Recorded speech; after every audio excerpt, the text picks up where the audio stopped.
গান শুনছেন। আমার দয়াল গুরু আমার যে জিজ্ঞাসা ছিল সুন্দরভাবে তার জবাব করলেন, সাথে আমাকেও আমার কাছেও দুটি কথা রাখলেন। ঠিক আছে। দয়াল যে শিষ্য, শিষ্য মানে তো শিশু, যে কিছু বোঝে না। আমি যদি এত কিছু জানি দয়াল, তাহলে আপনার কাছে আসছি কেন? আমি কিছু জানি না, বুঝি না, দেখেই তো আপনার কাছে আমার আশা, কিছু চাওয়া। আর যদি আমি এত কিছুই জানবো, এই যে 9টা জায়গায় আমি ছিলাম, 9 বাতুনে আমাকে কি 9টি প্রশ্ন করেছেন, এই প্রশ্ন যদি আমি জানতাম তাহলে তো আমি তো গুরু হইতাম। তারপরেও দয়াল যেহেতু আমার কাছে জানতে চেয়েছেন, তার মানে তার শিষ্যর প্রতি তার একটা বিশ্বাস ভরসা আছে যে আমার শিষ্য, আমি তাকে এটা দিয়েছি সেটা জানে। এখন তিনি আমার কাছে জানতে চেয়েছে আমার মনে আছে কিনা। তো আমি সেদিক থেকে অবশ্যই বলবো। তবে দয়াল একটা কথা বলেছেন, তুমি আমাকে নজরানা দিয়েছ, এটা আমি তোমার কাছে চাই নাই। তুমি আমাকে এমনিতেই তোমার মন থেকে তুমি আমাকে নজরানা দিয়েছ। যদি আমি তোমার কাছে কিছু চাই, তুমি কি আমাকে দেবে? দয়াল, আপনি আমার কাছে কিছু চাবেন, আমি আপনাকে দেব কিনা, বিষয়টা কেমন হলো না? কারণ আমি যদি আমার আমিত্বকে ধরে রাখি, তাহলে তো আমার গুরু ভজনই হবে না। সত্য কথা। আমি যেদিন আপনার ওই রূপ দেখেছি, ওই রূপ দেখে যখন আমি আপনার হাতে হাত রেখে বায়াত গ্রহণ করেছি, সেদিন থেকে কি আর আমি আমার আছি? সেদিন থেকে তো আর আমি আমার নাই যে আমি আপনাকে কিছু দেব। দয়াল, আমার বলতে কিছু নাই, যা আছে আপনার। ওই যে নারায়ণের কাছে প্রশ্ন করেছিল নারদ মুনি যে দয়াল, কি দিয়ে গুরুকে ভজলে, গুরুকে সেবা দিলে গুরু সেবা হয়? তো নারদ মুনিকে নারায়ণ বলেছিলেন, নারদ, তুমি গুরুকে সেবা দিবে, ভজনা করবে, ঠিক আছে, তুমি গুরুকে ফুল দিয়ে সেবা দিও, তাহলেই গুরু তোমার সেবা নিবে। নারদ মুনি একটু তর্ক করতো নারায়ণের সাথে, বললেন, আচ্ছা দয়াল, আপনি মনে করেন আমি এমন একটা জায়গায় আছি যে জায়গাটার মধ্যে কোনো ফুল নাই, তাহলে আমি আপনাকে কি দিয়ে সেবা দেব? বলে, যদি ফুল না থাকে তাহলে আমি নারায়ণ, আমি তোমার গুরু, তুমি আমাকে ফল দিয়ে সেবা দিও। বলে, দয়াল ধরেন আমি এমন একটা জায়গায় আছি যে জায়গাটার মধ্যে কোনো ফলও নাই, কোনো ফল গাছও নাই, তাহলে আমি কি দিয়ে আপনাকে সেবা দিব? কয়, ফল না থাকলে, ফল গাছ না থাকলে তাহলে তুমি জল দিয়ে গুরুকে সেবা দিও। বলে, দয়াল ধরেন আমি এমন একটা জায়গায় আছি যে জায়গায় কোনো জল নাই, কোনো পানি নাই, কোনো নদী নালা কিছুই নাই, তাহলে আমি আপনাকে কি দিয়ে সেবা দিব? নারায়ণ বলে, নারদ রে, নারদ আমি বলি তোমারে, দুনিয়ার বুকে ফুল না থাকতে পারে, ফল না থাকতে পারে, জল না থাকতে পারে, এই না ধরায় তোমার দেহের ভিতরে 2টা নদী আছে আমি দেখতে পাই। ও নারদ, দুনিয়ায় ফুল নাই, দুনিয়ার ফল নাই, দুনিয়ার বুকে জল নাই, তোমার কোনো কিছুর দরকার নাই, তোমার দেহের মধ্যে তোমার 2টা চোখ আছে, 2টা চোখের মধ্যে যে জল আছে, তোমার চোখের জলের ভক্তি দিয়েই তুমি তোমার গুরু সেবা তুমি দিও।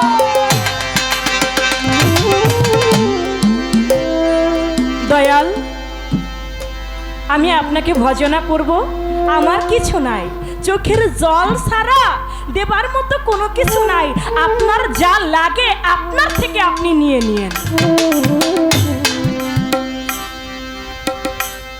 একটি গান রাখি, নয় বাতুম থেকে প্রশ্ন করেছেন, আমি জবাব রাখবো।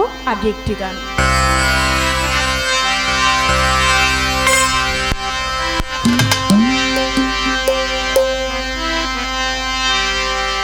চন্দ্র সূর্য গ্রহ তারা, চন্দ্র সূর্য গ্রহ তারা, কোথায় আছে দেহ ঘর?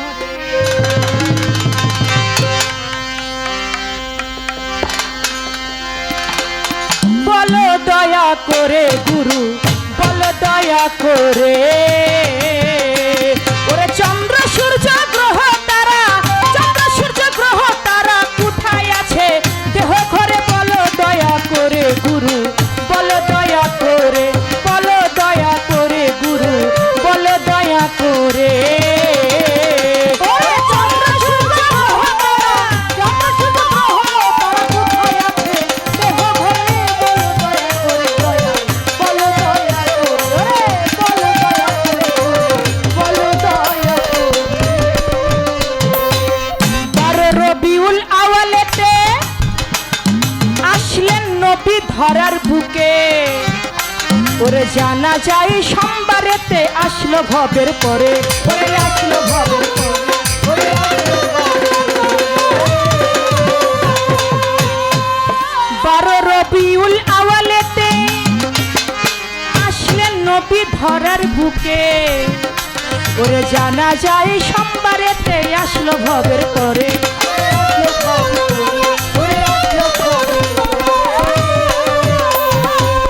এই ভবেতে আছি আমরা, এই না ভবের পরে।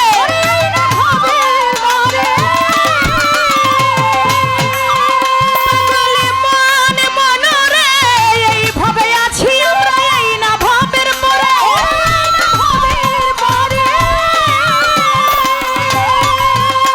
ওরে হাকিকত কি আছে গুরু, হাকিকত কি আছে গুরু, জবাব করো দেহ ঘরে। বলো দয়া করে দয়াল, বলো দয়া করে। ওরে চন্দ্র সূর্য গ্রহ তারা, চন্দ্র সূর্য গ্রহ তারা, কোথায় আছে দেহ ঘরে? বলো দয়া করে, বলো দয়া করে, ওরে বলো দয়া করে, বলো দয়া করে।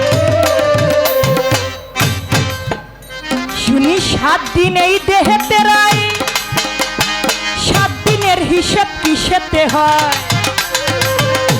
ওরে আরো আল কুরআনে তেরাই দেখলাম হিসাব করে।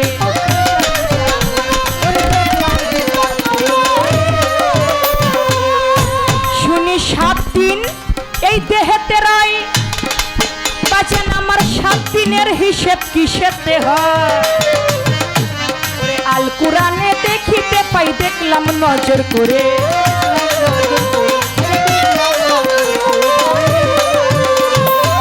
1400 বছর আগে বাজান কুরআন নাজিল করে, কুরআন নাজিল করে। পাগলে মনে মনরে 1400 বছর আগে কুরআন নাজিল করে, কুরআন নাজিল করে। ওই দিন মাস ছিল না তখন, দিন মাস ছিল না তখন, হিসাব করলো কেমন করে? বলো দয়া করে গুরু, বলো দয়া করে। ওরে চন্দ্র সূর্য গ্রহ তারা, চন্দ্র সূর্য গ্রহ তারা, কোথায় আছে দেহ ঘরে? বলো দয়া করে, বলো দয়া করে, বলো দয়া করে। আসলে আজকে যে গুরুকে পেয়েছি, আজকে দিয়ে তার সাথে আমার এই 2 পালা গান।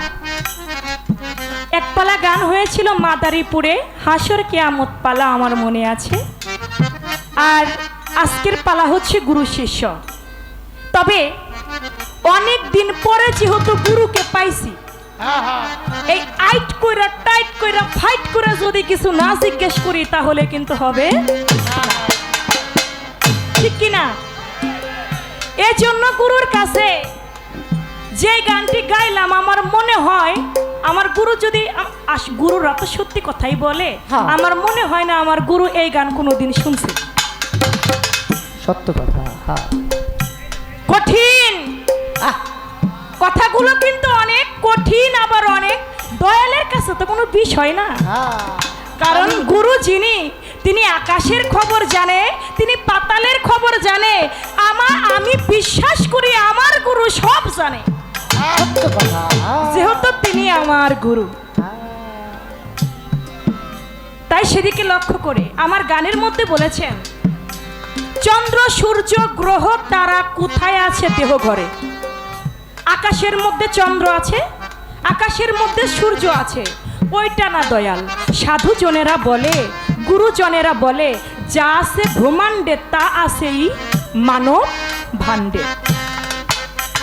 যা বিশ্ব ব্রহ্মাণ্ডে আছে তাই নাকি মানব ভাণ্ডে আছে। তাই যদি মানব ভাণ্ডে থাকে দয়াল, তাহলে আমার এই মানব দেহের মধ্যে এই চন্দ্র কোথায়, সূর্য কোথায়, গ্রহ কোথায়, নক্ষত্র কোথায়, এই তারকাগুলি কোথায়, এটা আমি চিনি না গুরু, আপনি একটু চিনাই দিবেন। আকাশের মধ্যে লক্ষ লক্ষ তারা, আর আমার মানব দেহ নাকি তারা আছে।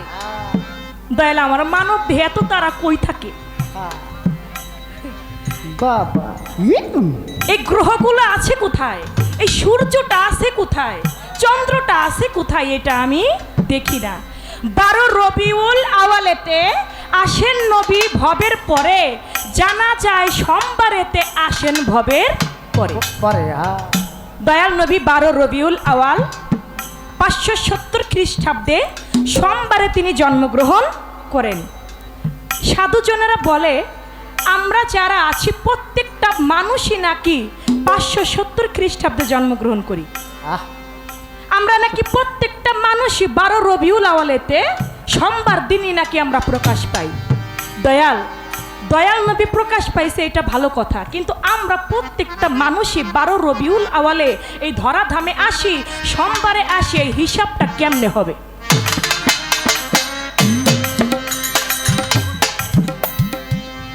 আমরা কিভাবে 570 খ্রিস্টাব্দে 12 রবিউল আওয়াল সোমবারে আমরা এই ভবেতে আসি, এটা কিভাবে আসলাম? এটা আপনি একটু দয়া করে বুঝিয়ে বলবেন। শুনি 7 দিনে দেহেতে রয়, 7 দিনের হিসেব কিসেতে হয়? এই দেহের মধ্যে 7 দিন আছে দয়াল, এই দেহের 7 দিন কি? এই 7 দিনের নাম কি? মানব দেহের 7 দিনের নাম কি? এই 7 দিনের ভিতরে নাকি একটা দিন আছে বাবার, একটা দিন আছে মায়ের, একটা দিন আছে স্বামীর, একটা দিন আছে স্ত্রীর, আরেকটা দিন আছে গুরুর, আরেকটা দিন আছে শিষ্যর। এর মধ্যে দয়াল বাবার যেই দিন, সেই দিন নাকি স্বামী স্ত্রী মিলনে যাওয়া যাবে না। মায়ের যেই দিন, সেই দিনও নাকি স্বামী স্ত্রী মিলন করা যাবে না না। স্বামীর যেদিন, সেদিনও নাকি মিলন করা যাবে না, তাতে নাকি স্বামীর হায়াত কাটা যায়। আমার যেদিন, সেদিনও নাকি যাওয়া যাবে না দয়াল। বাবার দিন যাওয়া যাবে না, মায়ের দিন যাওয়া যাবে না, সপ্তাহে 7 দিন কোনো দিনই যাওয়া যাবে না। তাহলে আমরা যাব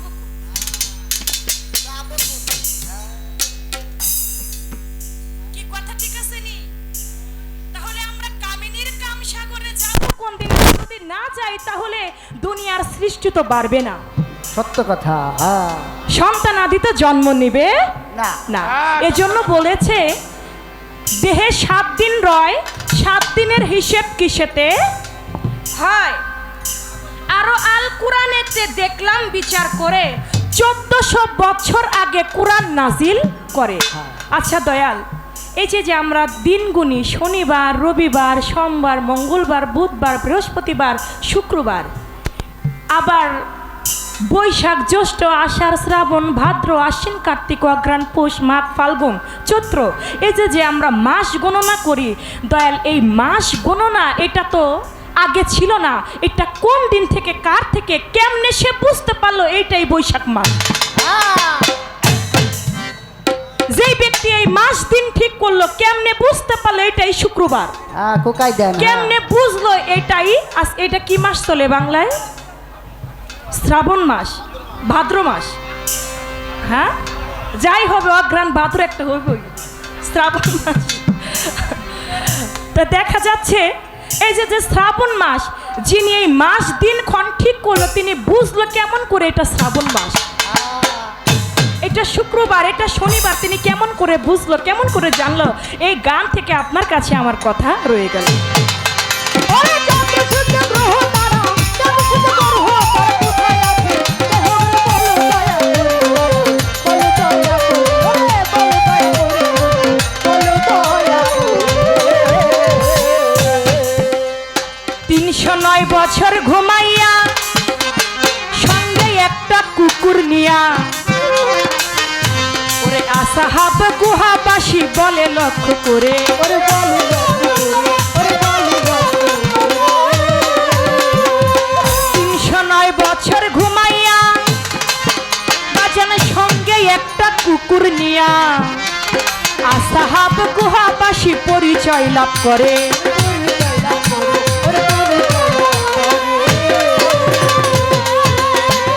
খাবার আনতে গেল একটা মুদ্রা হাতে করে,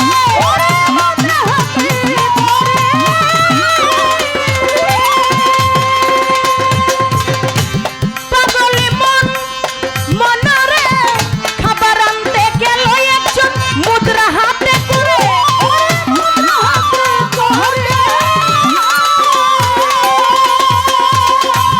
আব্দুল হান্নান চিশতি বলে দয়াল, হান্নান চিশতি বলে দয়াল, ওই মুদ্রা অচল কইছে দোকানদারে, বলো দয়া করে গুরু, বলো দয়া করে।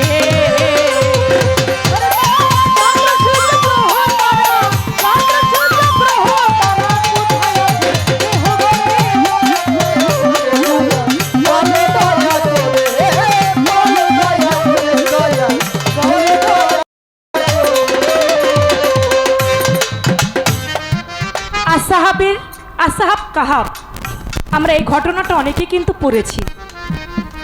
এই আসাহাবে কাহাব গুহাবাসী 309 বছর ঘুমাইয়া সঙ্গে একটা কুকুর নিয়া আসাহাব কাহাব নাম ধরে তার পরিচয় লাভ করে। খাবার আনতে গেল একজন মুদ্রা হাতে করে। আব্দুল হান্নান চিশতি বলে মুদ্রা অসল কইছে দোকানদারে, দয়াল আমার এই মানব দেহের মধ্যে আসাহাব কাহাব তারা কোথায়? মানব দেহের মধ্যে আসাহাব কাহাব আছে, তারা কোথায়? এবং একজন মুদ্রা হাতে করে খাবার আনতে গেল, কিন্তু মুদ্রা হাতে পেয়ে বলল এই মুদ্রা কোথায় পাইলা? এটা তো এখনের মুদ্রা না, এটা তো 300 বছর আগের মুদ্রা। তা বললেন যে এই মুদ্রা তুমি কোথায় পেলে? এই মুদ্রা তো অচল। দয়াল আমার মানব দেহ অচল একটা বস্তু আছে, আমার মানব দেহের সেই অচল বস্তুটা কি? এখান থেকে আপনার কাছে আমার বিষয় রইল, আশা করি সুন্দরভাবে জবাব করবেন। আমার দয়াল গুরুজি আমার কাছে 9টি বাতুন সম্বন্ধে জানতে চেয়েছেন। 9টি বাতুনে 9টি প্রশ্ন করা হয়েছে। সেই 9টি বাতুন কি? একটা হচ্ছে গঞ্জমুখী, জামাদাত, হায়ানাত, নাবাদাত এবং মনি, আলকা, মেসকা, জনিন, তেফলে কামেল। এ হলো 9টা বাতুন। এই 9টা বাতুন ঘুরেই কিন্তু আমরা এই জগতের মধ্যে এসেছি। আবার সনাতন ধর্মে বলে 84 লক্ষ যোনি ভ্রমণ করে পেয়েছি এই মানব জন্ম। তাহলে এই যে গঞ্জমুখীতে যখন ছিলাম তখন ছিলাম কোথায়? আল্লাহর কাছে। আল্লাহ পাক প্রশ্ন করলো, কি প্রশ্ন করলো?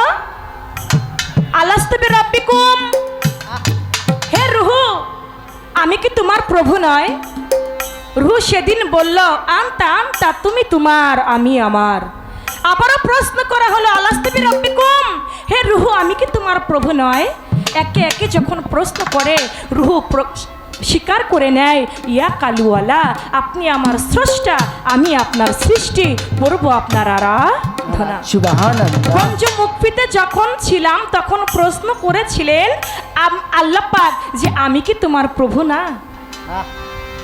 আমরা স্বীকার করেছিলাম হ্যাঁ আপনি আমার প্রভু, আপনি স্রষ্টা, আমরা সবাই সৃষ্টি। রূহ জগতে।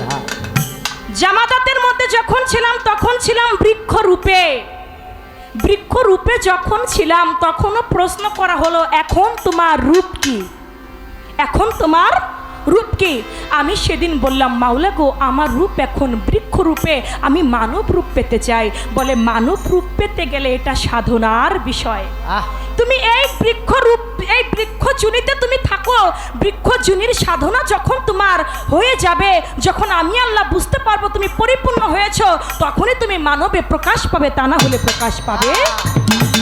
সুবহানাল্লাহ। চলে গেল জামাদার, চলে আসলো নাবাদাত। নাবাদাতের মধ্যে যখন আমি ছিলাম, তখন ছিলাম আমি ধাতু রূপে। যখন ধাতু রূপে ছিলাম, তখনও আমি প্রার্থনা করে, মাওলা আমি মানব রূপ পেতে চাই। বলে কেবলমাত্র 2 ধাপ পার হয়েছ, আর একটু বাকি আছে। তুমি ধাতু রূপ পেলে তুমি কি করবে? তোমার কি ঈমান ঠিক থাকবে?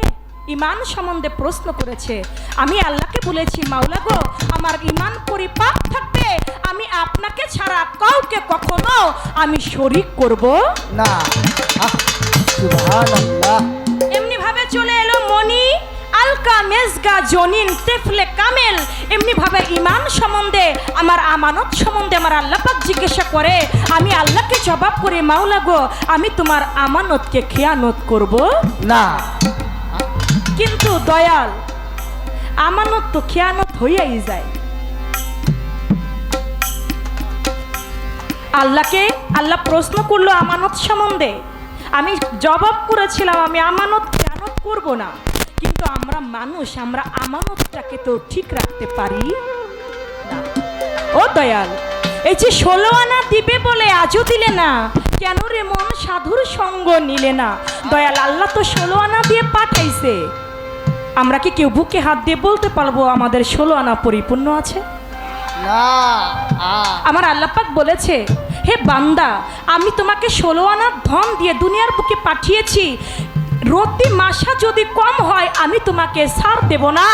আমার এক নাম হবে সেই আখেরে, সেই হাসরে ওয়াহিদুল কাহার। আমি সেদিন কঠিনের থেকে কঠিন হয়ে সেদিন বিচার করব। হে বান্দা, তুমি 16 আনার এক প্রতি কম হলে হবে না। ও দয়াল, আমরা কেউই তো বুকে হাত দিয়ে বলতে পারি না 16 আনা ঠিক আছে। তাহলে 16 আনা পরিপূর্ণ মাওলাকে দেব কেমন করে? এটা আপনার কাছে আমার ধরা রয়ে গেল। আমানত ঠিক রাখতে বলেছে, আমানত কোথায় ঠিক রইল? এটা তো ঘাটে, পথে, মাঠে কত জায়গায় খেয়ানত হয়ে যাচ্ছে।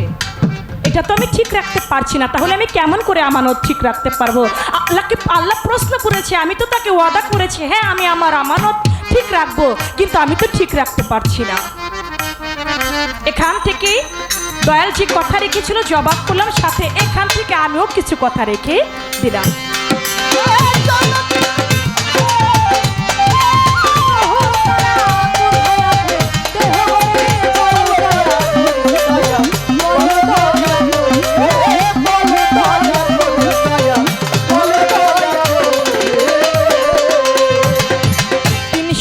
বছর ঘুমাইয়া বাজান সঙ্গে একটা কুকুর নিয়া আসাহাব তাহাব হইয়া তারা পরিচয় লাভ করে।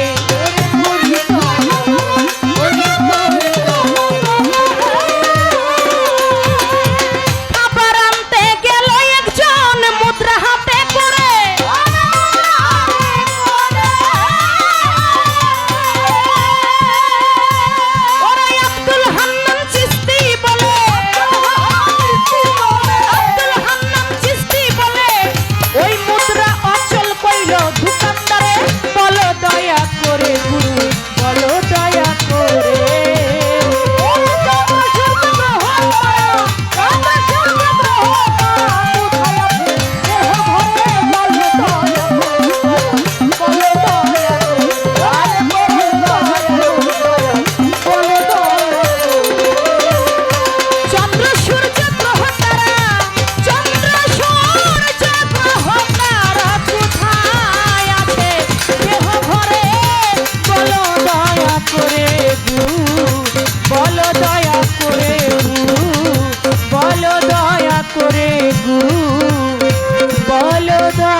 হ্যালো,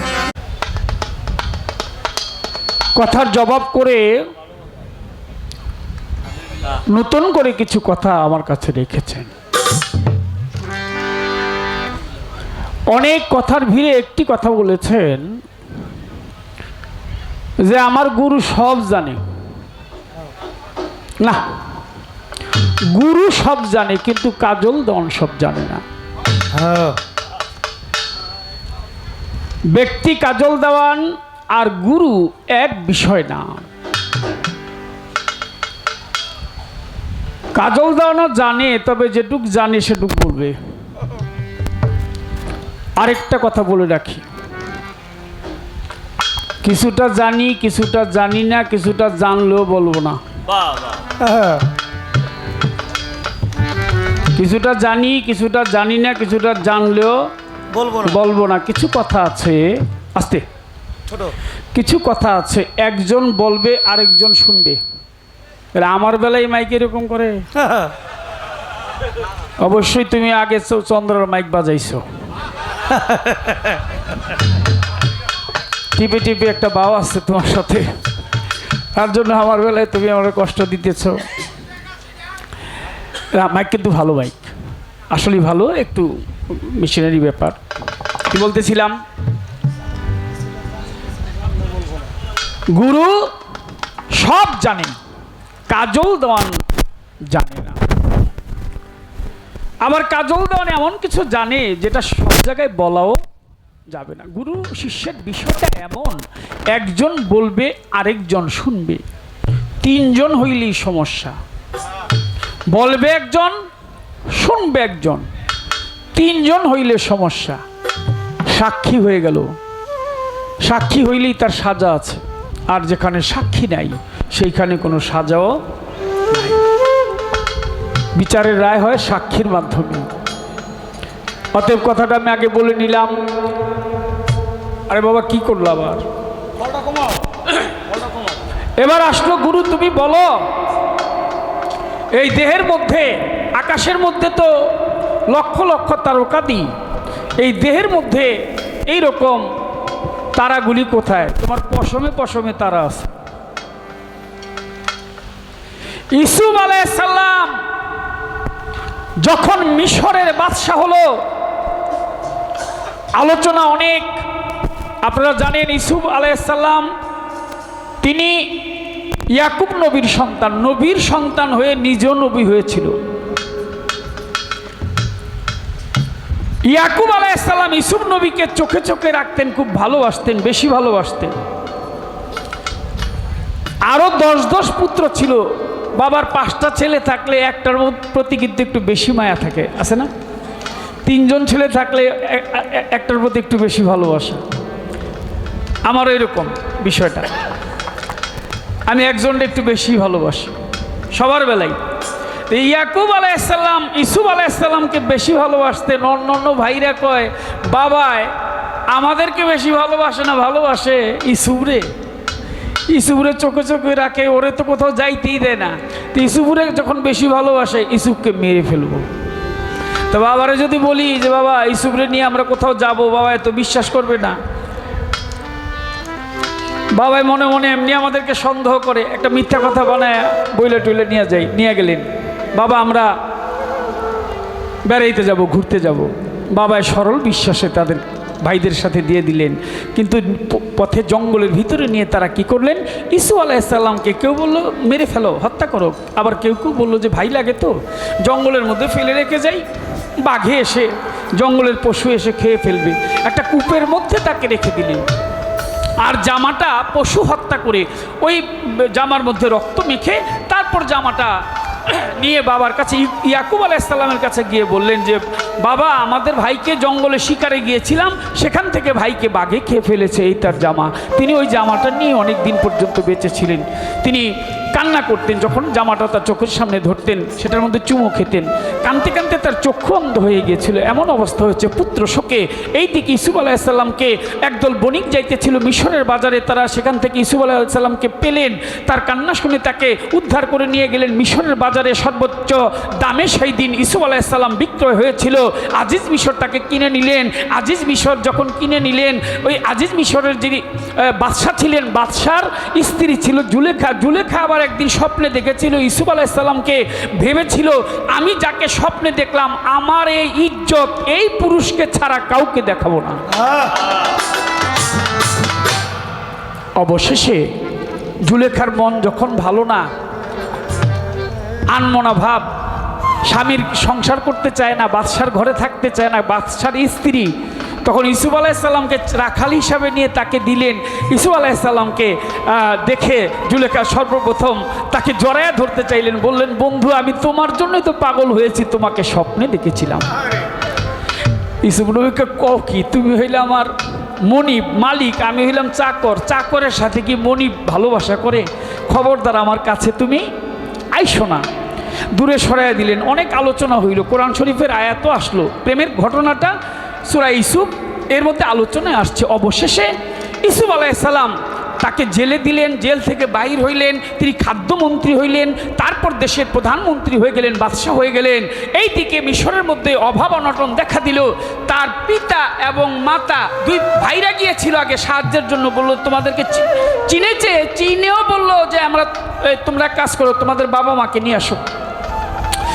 এর ঘটনাটা যেটা ছিল সেটা হলো ইউসুফ নবী তার বাবার কাছে একদিন বলল যে বাবা আমি স্বপ্নে দেখতেছি চন্দ্র এবং সূর্য 10টি নক্ষত্র সহ আমাকে সেজদা করছে।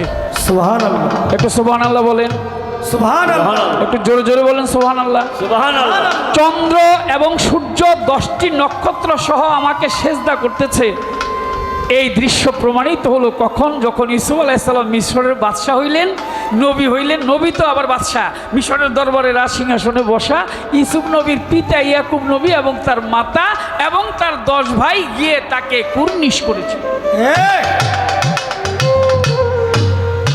বাদশাকে যেভাবে সম্মান করে, তাহলে বোঝা গেল পিতাই হচ্ছে সূর্য, মাতা হচ্ছে তার চন্দ্র, 10টি ভাই হচ্ছে নক্ষত্র।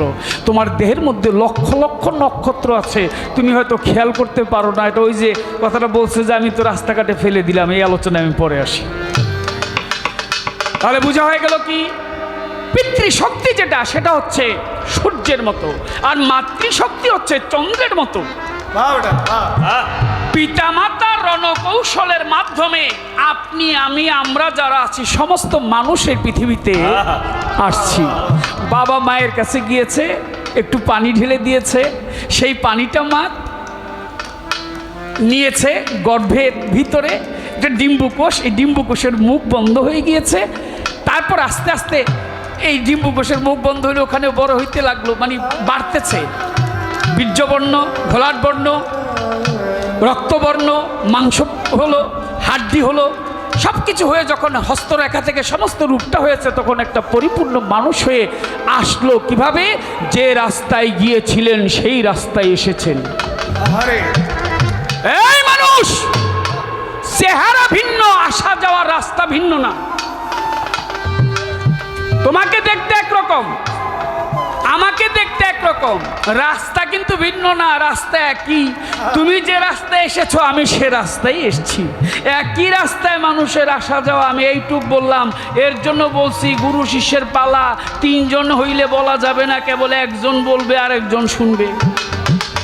এইখানে কথাটা স্টপ রাখলাম, কারণ আরও এর ভিতরে কথা আছে, যার জন্য আরেকটা কথা বলছি, কিছুটা জানি কিছুটা জানি না, কিছুটা জানলো কমুনা।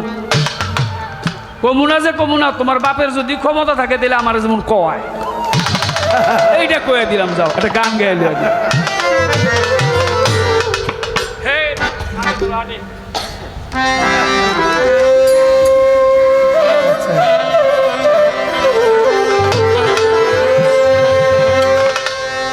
একবার সবুরেরই দেশে আমার একটু জায়গা টাকা দিন, লড়ন চরণ লাগে তো। আগে এত বেশি লড়ি নেই, ওখানে আবার একটু লড়ি চড়ি বেশি, তো লড়লে চলে একটু ভালোই লাগে, এই জন্য ওর পাওয়াটাও লাগে, মাপটাপ করে। একবার সবুরেরই দেশে বই দেখি দম কষে উঠিস না রে ভেসে, মন পেয়ে যন্ত্রণা কারো রবে না এ ধন, এই জীবন ও যৌবন। তবে কেন মন তোমার এত বাসনা, কারো রবে না এ ধন। ওরে যে করবে কালার চরণের আশা, জানো না রে মন কি দুর্দশা চন্দ্রারে যে করবে কালার ওই চরণ আশা সরেন ওরে চন্দ্রা যে করবে কালার ওই চরণের আশা তুমি জানো না রে মন তার কি দুর্দশা এ রাখ আরে সরেন না কি লিখে আপনারা কইলাম কি চন্দ্রা তুমি যে 500 টাকা দিলা বাবা এটা তো আমি নিলাম তা তোমার কাছে যদি আমি কিছু চাই তাহলে তুমি আমার সেটা দেবা কিনা কয় আমার যা আছে সবই গুরুর আমি এত কিছু চাবো না তোমার লগে যেটা বই রয়েছে এটা আমার দিবা যে করে কালা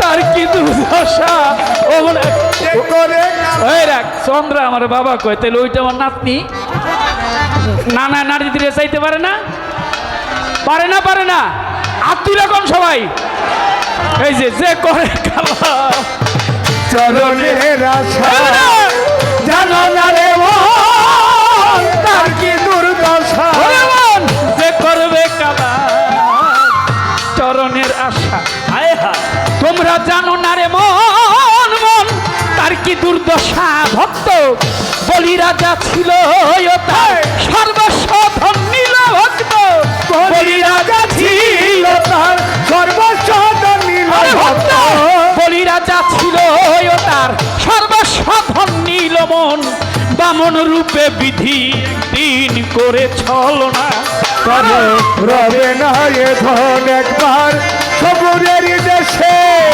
বৈদেকি দম্পসে একবার সবুরের দেশে বৈদেকি দম্পসে উঠিস না রে ভেসে পাগল পেয়ে যন্ত্রণা কারো রবে না এ ধন জীবন যৌবন তবে কেন মন তোমার এত বাসনা কারো রবে না এ ধন প্রহ্লাদ চরিত্রে একজন দেখো দৈত্য ধামে কত কষ্ট করি সেই হরি নামে প্রহ্লাদ চরিত্র দেখো তো থোড়া কত কষ্ট করে সেই হরি নামে প্রহ্লাদ চরিত্রে একজন দেখো দৈত্য ধামে কত কষ্ট করে সেই গুরু নামে তারে আগুনে পোড়ালো আবার জলেতে ডুবালো তারে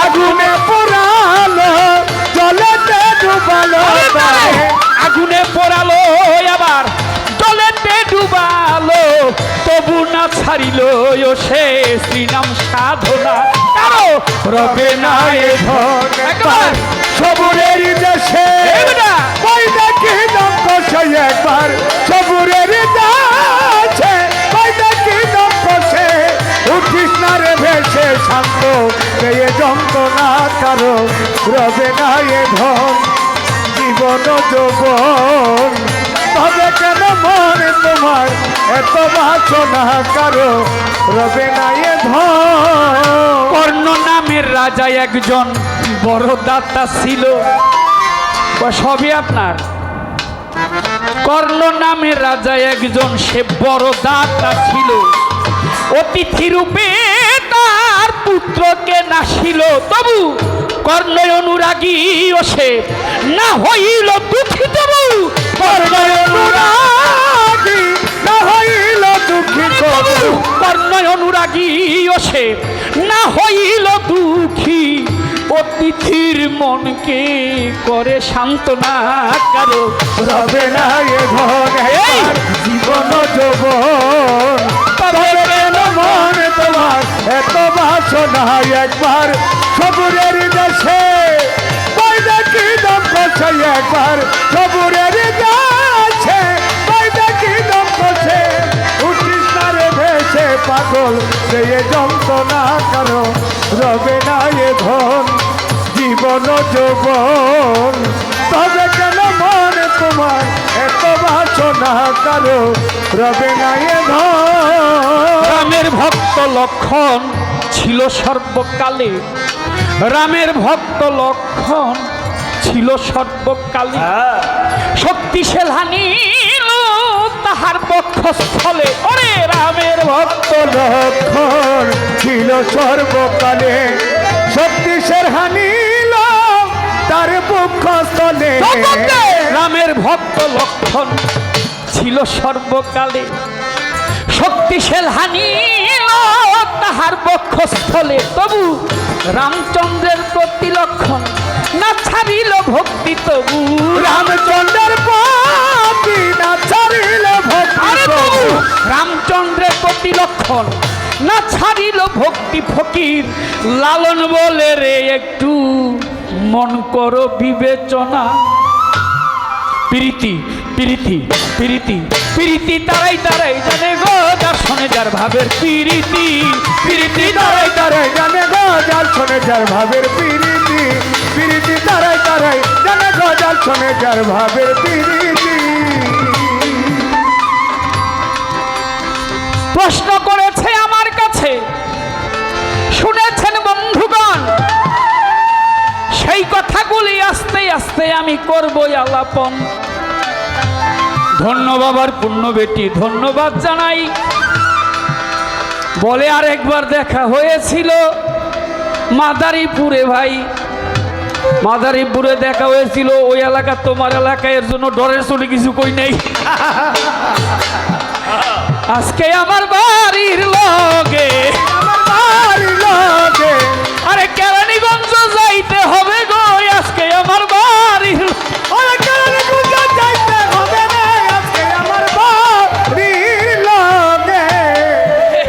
এই দোহারার কেরানীগঞ্জ একেবারে কাছাকাছি ঢাকা জেলা আবার আমাদের জেলা একই জেলা তো ওই দিন ডরাইছিলাম আমি চন্দ্ররে আমি ওই এলাকায় গেছি পরে যদি আবার আমার নাই বেরতে এর জন্য ওই দিন এই রূপটা দেখাই নেই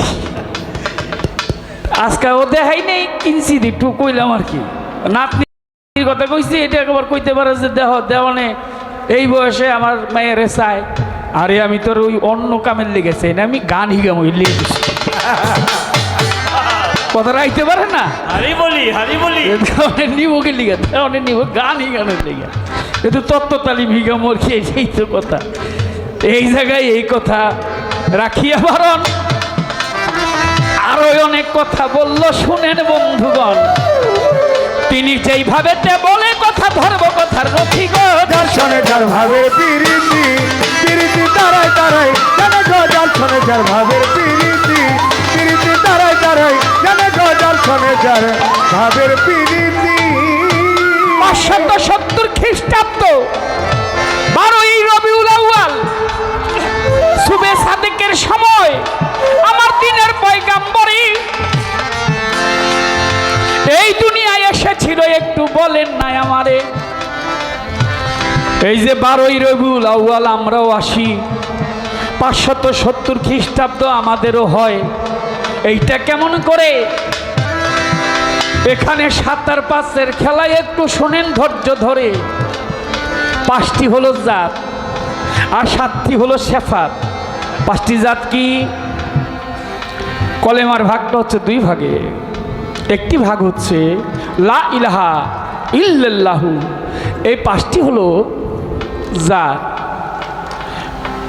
মুহাম্মাদুর রাসূলুল্লাহ সাল্লাল্লাহু আলাইহি ওয়াসাল্লাম এই 7টি হচ্ছে তার সিফাত 7-5-12 হয় কলেমা এই দেহটাও 5টি জাত আর 7টি সিফাত দিয়ে তৈরি 5টি জাত হচ্ছে আগুন পানি বাতাস মাটি নূরে সাফা পঞ্চচিজি দিয়া এই দেহটা লয়েছে মাওলাই লইছে গড়াইয়া এর মধ্যে 7টি আছে সিফাত আলিমুন কালিমুন হাইউন মুরিদুন সামিউন বাসিরুন বলি সবার দ্বারে কুদিরুন আছে কিন্তু শোনেন ধৈর্য ধরে এই 7টি হচ্ছে সেবাত এর জন্য 5 মিলিয়ে আমরা প্রত্যেকটি মানুষ এই 12ই রবিউল আউয়াল দুনিয়াতে আসি অর্থাৎ 5 জাত নিয়ে আর 7টি সেফাত নিয়ে এর আরও আলোচনা আছে আমি অত আলোচনা যেতে পারবো না আলোচনা আমি করতে চাই না এইখানে এই কথাটি রাখিয়া বারণ সামনের দিকে অগ্রসর আমি হইব এখন বলে 1400 বছর আগে হিসাব গণনা ছিল না এই তোরা মক্কালা চক্কালা করে বই রিসুস কেন তোরা কি মনে করছিস যে আমি হাসাই নিমু নাকি? আরে এমনি কইছি, ওরা যে ডরাইতেছে যদি আবার ওর মাই হাসাই দিয়ে দেয়। আরে না, এটা এমনি গানের কথা, কথা লিয়ে কথা কইছি, কথা পড়ছে লিয়ে কইছি। তোরা একটু হাসি খুশি থাকবি, তো সেটা আমার কাছে ভালো লাগবে। এটা আমার দিকে খেয়াল রাখিস আর কি তোরা। গণনা কিভাবে আসিল, এই যে বাংলায় মাসগুলি একটু জানা থাকলে বলো।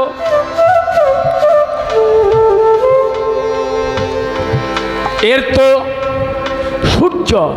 সূর্যের চতুর্দিকে নক্ষত্র যেগুলি, সনাতন ধর্মে 27টি নক্ষত্র নিয়ে গণনাটা করেছিল। কিন্তু এখানে আবার একটা কথা, গণনা কিন্তু হয়ে গেছে, যেহেতু নবী 570 খ্রিস্টাব্দ, অর্থাৎ খ্রিস্টানরা যেই গণনাটা ধরে সেই গণনাতে হয়েই গেল 570 খ্রিস্টাব্দের গণনা, একটা হয়ে গেল না, একটা গণনা কিন্তু এখানে হয়ে গেছে। তবে সনাতন ধর্মে জ্যোতিষীরা এই নক্ষত্র দিকে বেষ্টন করে তারপর তারা এই গণনাটা করেছে যে এই মাসটার নাম হইব বৈশাখ। যেমন বৈশাখটা আসছে বিশাখা থেকে, একটু পরে দেখবেন সবাই সবার এতেই কইয়া। বৈশাখ কি থেকে আসছে? একটা নক্ষত্রের নাম বিশাখা, ওই বিশাখা থেকে আসছে বৈশাখ। বৈশাখ তো বৈশাখ, আবার কাল বৈশাখও আছে না নাই? ওরে বাবা রে বাবা, যখন ঝড় তুফান আসে, আমার তো একবার অনেক বড় বড় বড় ঝড় হয়েছিল। ঝড় তুফান হয়েছে না বড় বড়, সাটুইরা হয়েছে আগে। ওই তো হনে হনে এই কথা কইন না, কোন যে আল্লাহ শুক্রিয়া আমগরার এই ঝড় তুফান দেহেও না, যা হওয়ার হয়ে গেছে। আর যেন আল্লাহ না দেয়। একবার তো অনেক লোক মারা গেছে, ওই যে সুন্দরবনে যেটা হয়েছিল। এখনো হয় ঘূর্ণিঝড় আইলা, নার্গিস, সিডর, আর ওইসে এত বুঝতাম। ওরা আবার খালি মনে করে দিয়েছে আমাদের। তোর কথা একটু পরে কইতেছি, তুই কিন্তু কথা কইছিস। এবার আসেন, জ্যৈষ্ঠা থেকে হইল জ্যৈষ্ঠ সবারে জানাই, উত্তর আষাঢ়া থেকে আষাঢ় বলি সবার ঠাই, শ্রবণ থেকে শ্রাবণ দেই তারে কইয়া, পূর্ব ভাদ্রাপদ থেকে ভাদ্র কথা নেন জানিয়া, অশ্বিনা থেকে আশ্বিন, কৃত্তিকা থেকে কার্তিক বলি আপনার ধারে, মৃগ শিরা থেকে অগ্রয়ণ একটু শোনেন লক্ষ্য করে, আর হলো পুৎসা থেকে হলো পৌষ আপনারে দেই কইয়া, উত্তরা ফাল্গুনি থেকে ফাল্গুন, চিত্রা থেকে চৈত্র গেছে হইয়া। তাহার এই তো একটা কথা ছিল, এই তো একটা কথা ছিল। তোমরা কি আবার ভিডিও করতেছো নাকি আমার কথা? আচ্ছা করো, অসুবিধা নেই। ভিডিও বাইয়ালার দাপ্পি দিছি, আপনি আবার রাগটা করেন না আমার উপর। বিষয়টা হলো কি, গানটা এমন এক জিনিস, এটা চলতেছে, এর মাঝখানে এসে ট্রেনের সামনে এসে যদি কোন এই থামো থামবো, গানের একটা বিষয় থাকে। চন্দ্রা যখন গান করে সে জানে তার কত কষ্ট। যে শিল্পীরা যখন গান করে সে বুঝে মানুষগুলোকে ধরে রাখার জন্য কি কি না করতে হয় আমার। তার কষ্টটা একমাত্র গানের দরদ নাকি মায়ও বুঝে না, এটা বিশাল এক ব্যাপার। তো ইউটিউবার ভাই তুমি রাগ করো না, আর করলে করো গা, আমার যায় আসে না। দুইটাই কইলাম আর কি জানি মন থেকে এই হইল মাস গণনা এসেছে সেই সূর্য থেকে 27টি নক্ষত্র ছিল, তাদেরকে নিয়ে জ্যোতিষীরা সনাতন ধর্মে এই গণনা গেছে রে গনিয়ে। এই তো তাহার আরেক কথা বললাম সবাকারে, এবার তিনি প্রশ্ন কিন্তু আমার কাছে করে, আরও প্রশ্ন করে গেছে আসরে দাঁড়াইয়া, ওই কথার জবাব দিব শোনেন বা বসিয়া। গুরু বলেন আপনি, বলেন আপনি, বলেন আমার ঠাই। ওই যে বাদশাহ দুকিয়ানুস, তার আমলে প্রায় 350 বৎসর ঘুমাইয়াছিল। তারা কারা বলবেন আমি শুনতে চাই। কোরআন শরীফে আসছে সূরা কাহাফ, তার বর্ণনা করেছেন। এখন উনি জানতে চায় সূরা কাহাফের তো একটা ঘটনা, কারণ ওই বাদশাহ জালিম বাদশাহ ছিল। সে বলল আমাকে মানো, আমি তোমাদের খোদা। আল্লাহ বলতে কিছু নাই, নাউজুবিল্লাহ মিন জালিক। তখন ওই 7 জন যুবক তারা বলল যে আমরা তোমাকে খোদা হিসাবে মানি না, তুমি যে একজন বাদশাহ এটা মানি। তো তাদেরকে জেলে ভরলেন। অবশেষে তারা একটা খেলার ছলনা করে সেখান থেকে পালিয়ে আসলেন। তারা দৌড়াইতে লাগলেন। পথে এক কৃষক, সেই কৃষক দাবারনুস নাম, সেই কৃষকটা জমি চাষ করতেছে আর একটা কুকুর তার সাথে। ভাই তোমরা দৌড়াও কেন? বলে এই জালিম বাদশার ভয়ে আমরা পালাচ্ছি। বলে আমাকেও নিয়ে চলো, এই বাদশাকে আমিও ভালোবাসি না, কোথায় যাব? দৌড়াইতে লাগলেন। একটা গর্তের কাছে চলে গেলেন। গর্তের ভিতরে ঢুকিল। অনেক ক্লান্ত হয়ে তারা একটু ঘুম এসেছিল। অনেক ক্লান্ত, একটু ঘুম আসছে।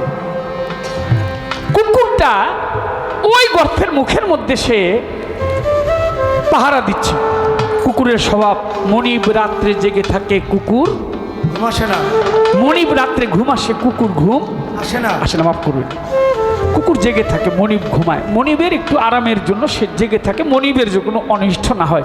কুকুরটা তাই ভাবলেন যে আমাদের মনিব, আমার যে মনিব তারা ঘুমাচ্ছে, আমি জেগে থাকি, কারো যেন অনিষ্ট না হয়। ওই কাহাবের যে গর্তের মুখে সে কুকুরটা জেগে আছে, তারা ঘুমাচ্ছে। ঘুম থেকে একজন উঠেছে, উঠে বলে এই বাজারে যাই, কিছু খাবার নিয়ে আসি, ক্ষুধা লেগেছে। কি করলেন? খাবারের জন্য বাজারে চলে গেলেন। গিয়ে এক দোকানদারকে বললেন ভাই এই নাও পয়সা, কিছু খাবার দাও। দোকানদার পয়সাটাকে নিয়ে একটু লাড়াচাড়ি করে, এপিট ওপিট ঘুরাইয়া বলে তাহার ধারে, এই ভাই কোত্থেকে আনছে এই পয়সা? চলে না। বলে কি বলে ভাই, চলে না কেন? বলে এই পয়সা এখনকার না, আজ থেকে প্রায় 950 বৎসর আগের পয়সা। হ্যাঁ, 350 বৎসর আগের পয়সা, বা 309 বছর, যাই হোক, এই পয়সা এখন চলে না। বলো কি ভাই, কেন চলে না? বলে এই পয়সায় যে বাদশার আমলে সেই বাদশা মরে গেছে, তারপরে বাদশা আসছে, সেও চলে গেছে, এখন এই পয়সা অচল হয়ে গেছে। তখন লোকটা নিজের দিকে তাকালেন, তাকিয়ে দেখে তার হাতের নখগুলি বড় হয়ে গেছে, মুখের দাড়িগুলি, মুছগুলি বড় হয়ে গেছে, আমার মতো চুল বড় হয়ে গেছে, তা আমার মতো এত আরো বড় হয়েছে, তাদের অনেক বড়, পায়ের নখ বড় হয়ে গেছে। দেখেই সে দৌড় মেরেছে। দৌড়ে আবার গুহার মধ্যে গিয়ে তার সাথের যারা ছিল বলে, খাবার চেয়েছো? খাবার তোমরা যে চেয়েছো, এই যে দেখো আমরা যে এক ঘুম দিয়েছিলাম, এক ঘুমে আমাদের 309 বছর কেটে গেছে, বা 350 বছর কেটে গেছে, বা 360 বছর কেটে গেছে। বিভিন্ন আলোচনায় বিভিন্ন রকমের আসছে। বলিস কি, এতদিন ঘুমে চলে গেল, আল্লাহকে বিশ্বাস করি বলে আল্লাহ আমাদেরকে ঘুম এনে রেখেছে আমাদেরই দিলে। আল্লাহ আমাদের উপর রহমত দান করেছে, তাকে বিশ্বাস করেছি, সে আমাদেরকে হেফাজত করেছে। অতএব আমরা আর বাহিরে যাব না, আবার ঘুমাসি। তারা ঘুম এসেছে, এখন পর্যন্ত ঘুমিয়ে আছে, ঘুমিয়ে ঘুমিয়েই তারা জান্নাতে চলে যাবে। সুবহানাল্লাহ। কিয়ামতের আগে তারা, ওই কুকুরটাও জান্নাতবাসী, কাতমির বা কিতমির কুকুরটার নাম। কুকুরটা কি? জান্নাতবাসী কুকুর, জান্নাতবাসী। মনিবের সেবা করে একটা মানুষও হলফ করে বলতে পারবে না যে আমি জান্নাতে যাব। নাই ওয়ারেন্টি, নাই গ্যারান্টি। ওরে মানুষ ভাই, তাই তো যুগে যুগে কবিরা বলেছে, মানুষের চাইতে কুকুরও মহান, এই জগতে কিছু কিছু দেখিতে পাই। তাই না? অনেক জায়গায়, অনেক ক্ষেত্রে এরকমটাই হয়। যাই হোক, এখন তিনি আমাকে প্রশ্ন রাখলেন, এই দেহের গর্ত কোনটা? বলোই আমার ধারে।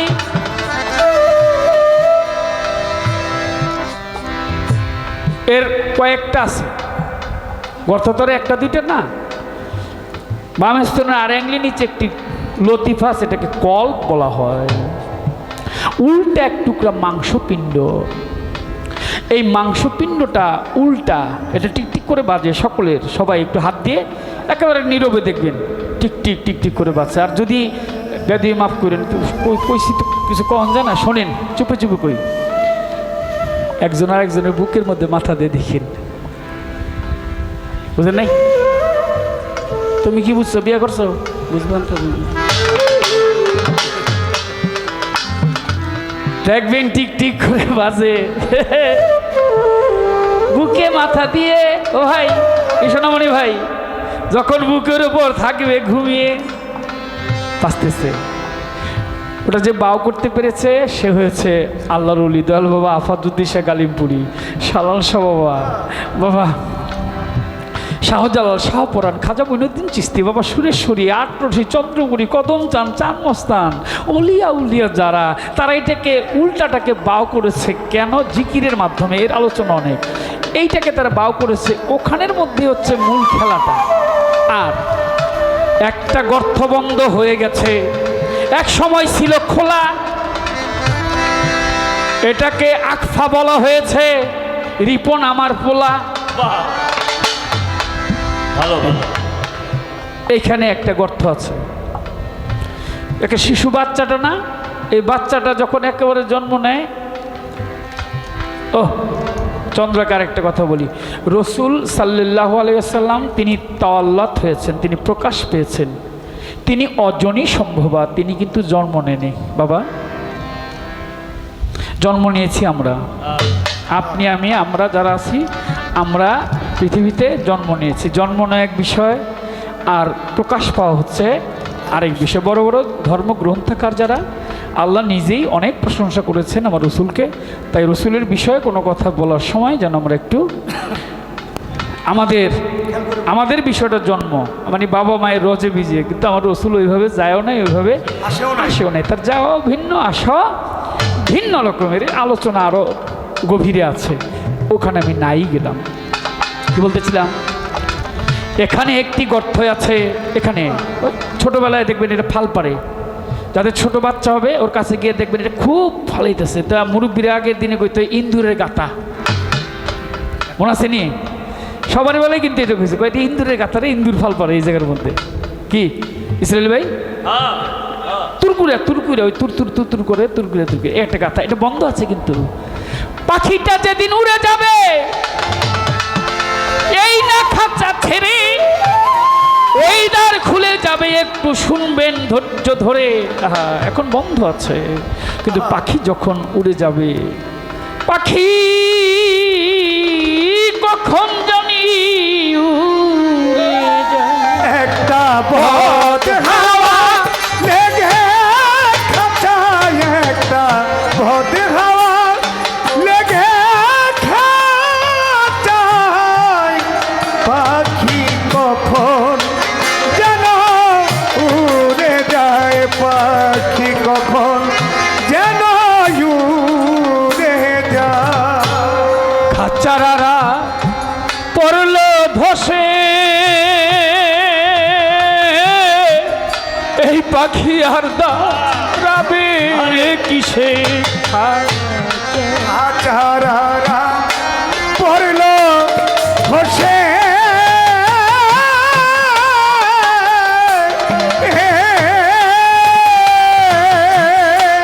সাধু ভাই পাখি আর দাঁড়াবে কিসে? ওরে খাঁচারা আর পড়ল ধসে, পাখি আর দাঁড়াবে কিসে? ওই আমি সেই ভাবনা ভাবছি ওরে সে ভাবনা, সে ভাবনা, সে ভাবনা,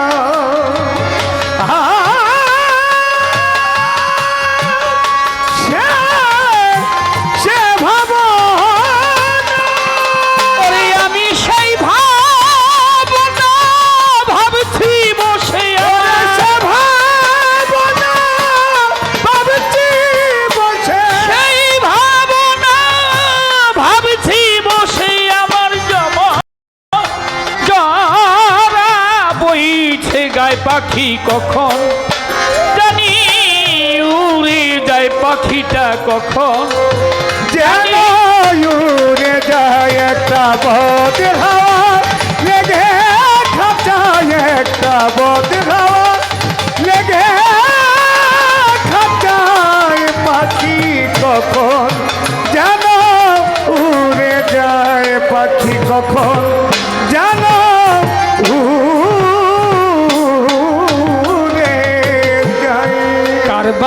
খাঁচায় কেবা পাখি ভেবে অন্ত আমি নাহি দেখি কার বা খাঁচায় কেবা পাখি পাখি খুঁজে অন্ত নাহি বাবা দেখি কার বা খাঁচায় কেবা পাখি খুঁজে অন্ত নাহি দেখি সে যে আমার নীলে থাকি ওরে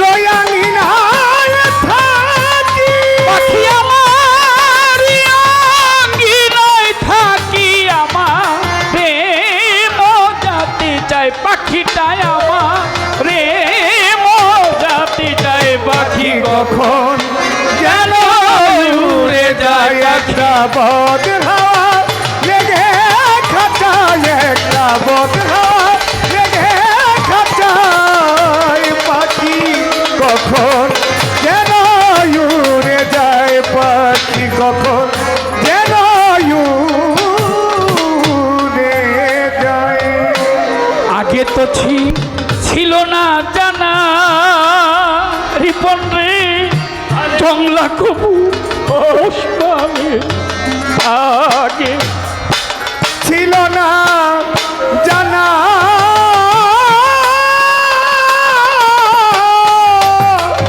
পাখি রে জঙ্গলার পাখি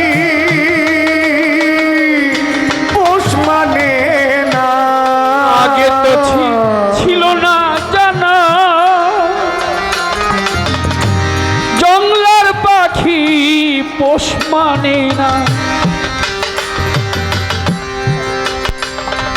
আগে তো ছিল না জানা জানা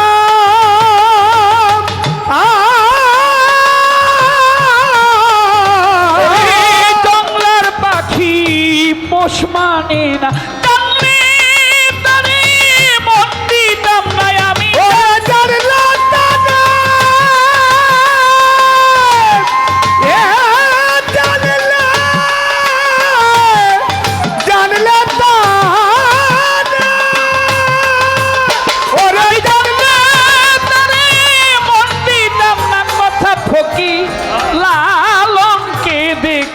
কথা ফকির লালন সাই কে দে কয় পাখি কখন যেন উড়ে যায় একটা বদ হাওয়া লেগে খাঁচায় একটা বদ হাওয়া লেগে খাঁচায় পাখি কখন যেন উড়ে যায় পাখি কখন যেন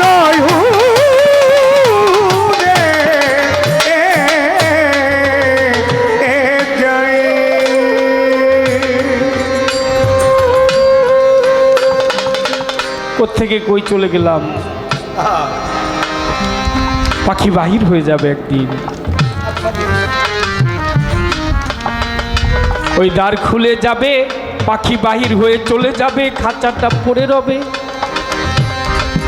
অত তরাই বড়াই পাখি বাহির হয়ে গেলে আর এই দেহের কোনো মূল্য নাই পাওয়ার দিয়ে রেখেছে এখন কোথায় ছিল কথাটা যেন তাহলে সেই গর্ত কোথায় আরো গর্ত আছে ফাঁকি করতে গিয়ে আর আমি বলবো না একটু দেখবে নিজের দিকে চেয়ে সাধক মনমোহন বলেছে মনমোহন কয়ে নিজের মাটি করো আগে পরিপাটি হ্যাঁ তো ওই মাটি পরিপাটি করতে হয় ওখানটা একটু খেয়াল রাখলি হয় আর আলোচনায় আর কোনো কথা আছে ও আরেকটা কথা আছে তার আমানত এনেছিলাম 16 আনা আমি রাখবো কি প্রকারে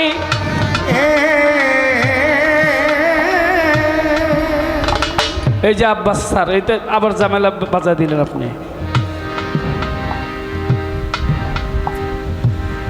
জানেনই তো যাই না শুনে যে লোক জানতে চায় তার সমস্যা। কিছু লোক আছে ঘুমাইসা থাকে, তারা ডাক দিলে উঠবো, এই ওঠে লালচান তাড়াতাড়ি উঠ, লালচান ঘুমায় রয়েছে উঠে যাইব। আর যদি ওরে আমি ডাক পারি মানে ঘুমের বান ধরে শুয়ে রয়েছে, ওঠ, ওকে মানে বান ধরে শুয়ে রয়েছে। আমার আব্বাস ভাই কিন্তু জানে, আমার ইসমাইল ভাই জানে, আপনারা সাধুগুরু যারা তারা জানে আমানতের হিসাবই তো নিবে, তাই না? যেটা দিয়েছিল রক্ষা করবেন কিভাবে? রক্ষা কি কেউ করে নাই? করেছে না, অনেক লোক করেছে। পানির মালিক খোয়াইশ খিজির জিন্দা পীর। পানির মালিককে খোয়াইশ খিজির, পানিতে যার মালিক সব কিছুর আল্লাহ, কিন্তু তাকে একটা দায়িত্ব দিয়েছে যে এখন এটার মালিক তুমি। পানিতে যিনি বসবাস করে, এই যে ভাদ্র মাসে মানে আজকে চলে একদিন পরে আমাদের ভাদ্র মাস চলে আসবে। ভাদ্র মাসে ভেলা ভাসানির মেলা হয় না? এই বিক্রমপুর, তারপরে এই দোহার নবগঞ্জ আগে বেশি হইতো, এখন কমে গেছে কিছুটা। আগে বাড়ি বাড়ি হইতো, বিক্রমপুরে দেখছি প্রতি বাড়িতে হইতেছে। লাল নিশান টানাইয়া দুধ কলা দিয়া ভেলা দিছে ভাসাইয়া, কার নামে? খোয়াজ খিজিরের নামে। কেন দিয়েছে এটা কি কেউ জানে? কারা জানে? সাধুগুরু যারা তারা জানে। এর হাকিকত কি? তিনি শাসকান্দের বাদশাহ ছিলেন, উজির নাম ছিল তার বিলিয়া। তিনি হায়াতের পানি পান করে অমরত্ব লাভ করেছিলেন, তার এর জন্য মরণ নাই, তিনি পানিতে এখনো জিন্দা। সুবহানাল্লাহ। কোরআন শরীফে বলছে তিনি নবীও না, আবার নবীর যেতে কোনো অংশ কমও না। কিন্তু শরীয়ত, তরিকত, হাকিকত, মারুফত, তার ভিতরে ওয়াহেদানিয়াত আরও আছে ভিতরে। সক্রেটিসের ছাত্র ছিল, নাম তার প্লেটো। তাকে প্রশ্ন করেছিল ধর্ম কি, গডকে। প্লেটোর প্রশ্নের জবাবে সক্রেটিস বলেছিল, নো দাই সেলফ। তুমি তোমাকে চেনো, তোমাকে জানো, তোমার সম্বন্ধে বুঝার চেষ্টা করো। তুমি কোথায় ছিলে, কোথায় এলে, কোথায় যাবে, কেন এসেছো, কারণ কি, কে পাঠিয়েছে? এই মিয়া, তুমি এইটুকুই আগে জানো না? ছিলে কোথায়, আসছো কোথায়, যাবে কোথায়, কেন এসেছো এখানে, যাবে কোথায়, কার কাছে যাবে? জবাবে বলেছিল, নো দাই সেলফ। তোমাকে চিনো, তুমি তো তোমাকেই চেনো না, তুমি আল্লাহকে চিনবে কিভাবে, ধর্ম জানবে কিভাবে? প্রশ্ন করলেন আরেকজন, কে? নারদ মুনি। কাকে প্রশ্ন করলেন? শ্রীকৃষ্ণকে। সনাতন ধর্মে অবতার হয়েছিল, যে বলেন দেখি ধর্ম কি আর ভগবানকে? বললেন আত্মানং বিধি। তুমি তোমাকে চেনার চেষ্টা করো, নিজেকে জানার চেষ্টা করো। নিজেকে জানলে প্রভুকে জানতে পারবে, ভগবানকে জানতে পারবে। একথা শ্রীকৃষ্ণ কয়। আর গৌতম বুদ্ধের ভক্ত ছিল আনন্দ। একদিন প্রশ্ন করে লয়, গৌতম বুদ্ধের ভক্ত নাম হচ্ছে আনন্দ। আনন্দকে একটা পরীক্ষা দিয়েছিল গৌতম বুদ্ধ। খারাপ লাগতেছে নাকি আপনার কাছে? পরীক্ষা কি? বর্ষার কাল।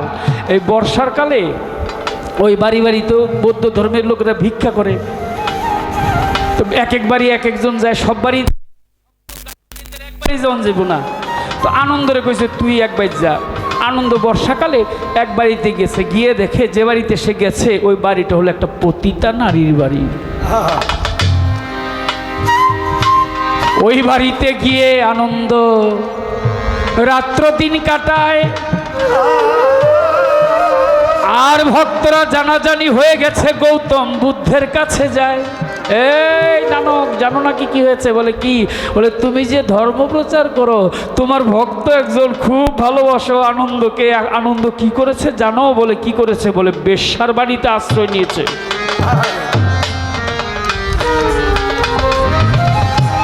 এত ভালোবাসো কেন তাকে? সে পতিতার বাড়িতে। বলে অপেক্ষা করো। 3 মাস গত হয়েছে, আনন্দ এসেছে ওই পতিতাকে নিয়ে। আনন্দ আসছে, তুমি নাকি গিয়েছিলে তার বাড়িতে, একটু দাও না শুনিয়ে কি করেছো? বলে আমি 3 মাস তার বাড়িতে ছিলাম। আমি যেমন স্বর্ণার জীবন লাভ করেছি আপনার কাছ থেকে, এই পতিতাও সে পতিতা বৃত্তি ছেড়ে দিয়ে এসে সন্ন্যাসিনী হয়ে গেছে। পতিতাকে কি বানিয়েছে? সন্ন্যাসিনী বানিয়েছে। একজন গুরুর সদ্গুরুর কর্মই হচ্ছে এটা। সে আনন্দ প্রশ্ন করেছিল গৌতম বুদ্ধকে, বলেন দেখি গুরু ধর্ম কি ঈশ্বরকে? গৌতম বুদ্ধ বলে ধর্মং শরণং গচ্ছামি বৌদ্ধং শরণং গচ্ছামি। এই ধর্ম সম্বন্ধে জানতে চাও, আগে তুমি তোমাকে চেনো, তোমার নিজের দেহটাকে চেনো, ঈশ্বরকে জানতে পারবে। বলি তোমার ঠাই। আমার দয়াল নবীকে মাওলাই আলী প্রশ্ন করেছিল, নবী গো আমি আপনার কাছে জানতে চাই, ও নবী বলেন দেখি ধর্ম কি, আল্লাহকে? আমার নবী বলে মান আরাফা নাফসাহু ফাকাত আরাফা রাব্বাহু। মান আরাফা নাফসাহু, মান আরাফা, মান আরাফা মানে মধ্যস্থান। মান আরাফা নাফসাহু ফাকাত আরাফা রাব্বাহু। যদি রবকে জানতে চাও, আল্লাহকে জানতে চাও, মিয়া আগে তুমি তোমাকে চেনার চেষ্টা করে নাও। তুমি তো মধ্যস্থানই চিনো না। তোমার মধ্যস্থানকে, দেহটাকে ভাগ করেছে উদারা মুদারা তারা, 3 ভাগে। তাই একটা ভাগ তো মধ্যস্থানে আছে, এইটুকু বললাম। এই বলছে মান আরাফা নাফসাহু ফাকাত আরাফা রাব্বাহু। তুমি ওখানটা যদি জানতে পারো তোমার সব জানা হয়ে যাবে। আহা, তাই লালন সাইজি বললেন গানের মাঝে, ওই যে বললো না যে ওই ওখানে আবার ওই পাহারা দেয় গর্তের মধ্যে,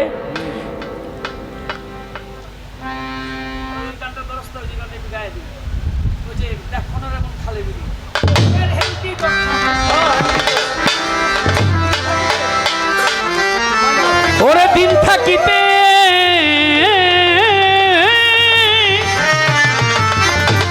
ও একটা প্রশ্ন করে লই। রাধা আর চন্দ্রাবলী, কৃষ্ণ চন্দ্রাবলীর ঘরে ছিল আজকে রাত্রে, এই রাত্রে কোথায় ছিল কৃষ্ণ? কথা কবেটা মাইকে ক। চন্দ্রাবলীর ঘরে। কৃষ্ণ আজকে রাত্রে কোথায় ছিল? চন্দ্রাবলীর ঘরে ছিল। চন্দ্রাবলীর ঘর থেকে কৃষ্ণ চলে আসছে, পিছনে পিছনে দৌড়ে দৌড়ে, সরেন ডিস্টার্ব করেন না, দৌড়ে দৌড়ে চন্দ্রাবলী কৃষ্ণের কাছে আইসে, আইসা দেখে রাধার কৃষ্ণ হইল এক লগে। আর একটু কাছে যায় লই, আচ্ছা না সর, গিয়ে দেখে কি রাধা আর কৃষ্ণ একসাথে। তখন জিজ্ঞেস করেছে চন্দ্রাবলী, তুমি কেন আসছো? এখন তো আমি রাধার কুঞ্জে, তুমি কেন আসছো? প্রশ্ন।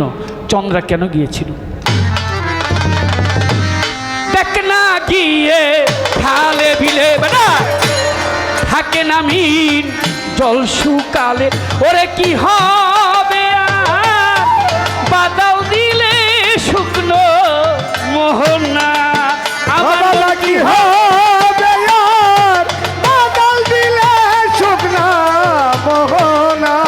আমার মন কি হবে আর বাদল দিলে শুকনো মোহনা।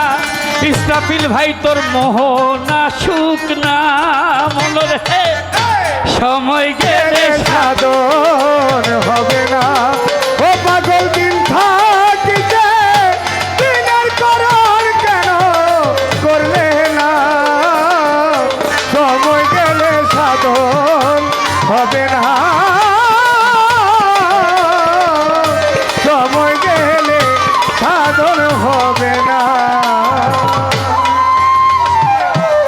অসময়ে কৃষি করে আর কৃষক মিশামিশি খেটে মরে। ওরে অসময়ে কৃষি করে আর মিশামিশি খেটে মরে।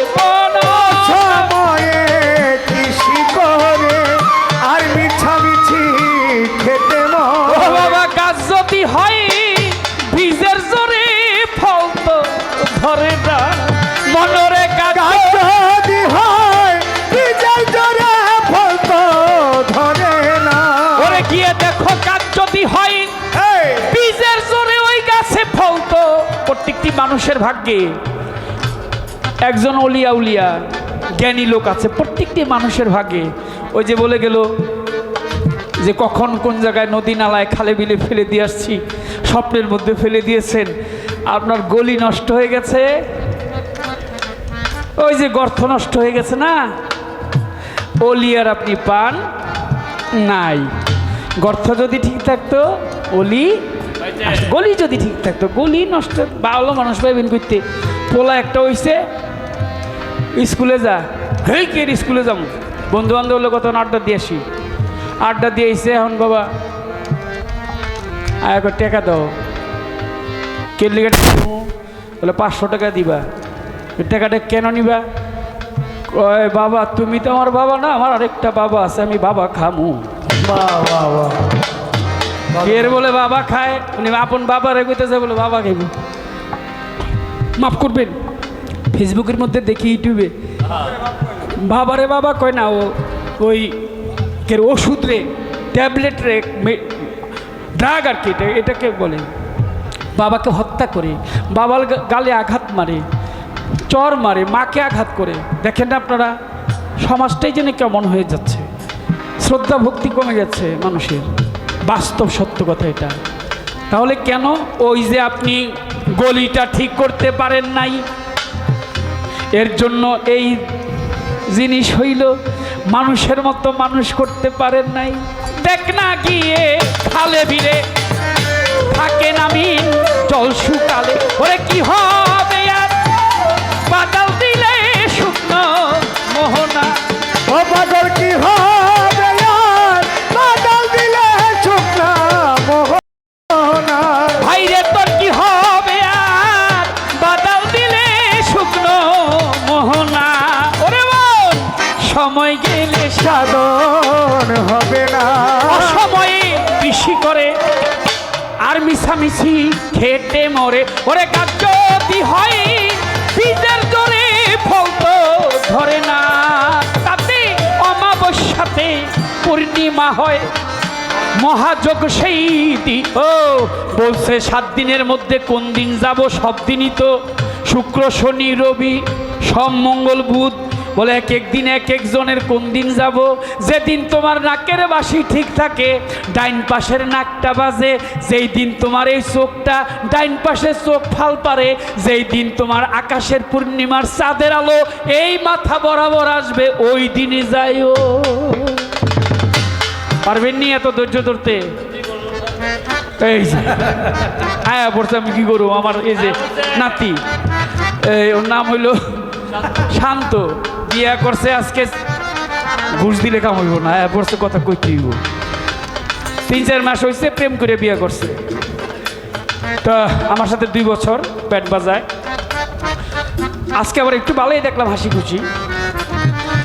অন্য দিন গিয়া দিয়ে খালি জুমে, আরে শান্ত জুমস কেন, জুমস কেন, আমার আগে যাবি গে তুই। শান্ত জুমে জুমিস না, বুঝেন নাই, জুমি না কাম করেন না, একটু ধৈর্য ধরেন না। এই ধৈর্যের শক্তি যার আছে, রেচক পুরো কুম্ভকেতে লুপ্ত করো, কাম্ভিকার প্রাণায়াম অভ্যাস করো, সাধন পথে বনমার। সেদিন ডাইন পাও আগে ফালায়ও, ডাইন দিকে পাও বাড়ায়ও, ডাইন দিকে যায়ও। সামাল কইরা বাও মাঝি ভাঙা তোমার নাও, তরঙ্গে ভৈরাছে দরিয়া কি হেইও আহা হেইও। তুমি সামাল কইরা বাও মাঝি ভাঙা তোমার নাও, তরঙ্গে ভৈরাছে দরিয়া হেইও অবধি। সামাল কইরা বাও মাঝি ভাঙা তোমার নাও, তরঙ্গে দৈরাতে দরিয়া। দক্ষিণাতে পাগলা পবন মেঘ কইরাছে ভারী, ওরে মেঘ কইরাছে ভারী, ওরে মেঘ কইরাছে ভারী। তুমি ঠিক রাখিও হাইলের কাঁটা, ঠিক রাখিও তারি কাঁটা, ঠিক রাখিও। হাইলার কাটা ঠিক রাখিও তারি, ওরে মাছ দরিয়ায় ডুবলে তরি, মাছ দরিয়ায় ডুবলে তোরি। লাল চান্তর মাছ দরিয়ায় ডুবলে তরি, তরে কাজল লইব টানিয়া রে, তরঙ্গে ভৈরাছে দরিয়া কি হেইও আহা হেইও। ও তুমি সামাল কইরা বাও মাঝি ভাঙা তোমার নাও। বুঝছেন? যদি সেই সময়টা ডাইনাকের বাঁশিটা বাজে, চন্দ্র যদি আকাশে থাকে, মন থাকবো নি শান্ত? অন্ত কয়ে গেলি, কালকে তো ভুলে যাবি নি। কালকে ঘুম পাড়িয়া। বাড়ি গেলে কি আর 3-4 মাস বিয়ে করছে, এই কথা কি মন থাকবো? এটা কই কর জন্য কর কি, যাক আর কিছু কমো না। আর ওই আমার কাকা বসে রয়েছে, এখন তোর কুয়া লাভ নেই, ওই জায়গায় গতিমতি কি আছে রতি সব রাগ করেন না। কইল অমাবস্যাতে পূর্ণিমা হয়, মহাযক্ষী দিনে উদয়, ফকির লালন বলে মন সেই সময় এক দণ্ডেক থাকে না। ও সাইজি লালন বলে ওই সময় চন্দ্রে থাকে না। আরে সাইজি লালন বলে মন ওই সময় এক দণ্ডেক থাকে না রে মন, সময় গেলে সাধন হবে না। ওরে মন সময় গেলে সাধন হবে না। আমার মাতাল রাজ্জাক বলছে একটা গানের মধ্যে, বলছে কি, ওরে বল ধরো প্র্যাকটিস করো মনমোহন গোলকিপার, দেহ মাঠে বল খেলতে চাও মন আমার, মন মন রে, এই দেহ মাঠে বল খেলতে চাও মন আমার। ধরো প্র্যাকটিস করো মনমোহন গোলকিপার, বল ধরো প্র্যাকটিস করো মনমোহন গোলকিপার, দেহ মাঠে বল খেলতে চাও মন আমার মন রে, দেহ মাঠে বল খেলতে চাও মন আমার। এই দেহের 10 ইন্দ্রিয় 10 তারা, হস্ত, পদ, চক্ষু, কর্ণ, নাসিকা, ত্বক বা জিহ্বা, লিঙ্গ, গুজ্জ, এটা 10 ইন্দ্রিয় শক্তি। খবরদার, আগেও বলছি, রেচক পুরো কুম্ভকেতে লুপ্ত করো কাম্ভিকার, প্রাণায়াম অভ্যাস করো, যেমন টান দি দরদি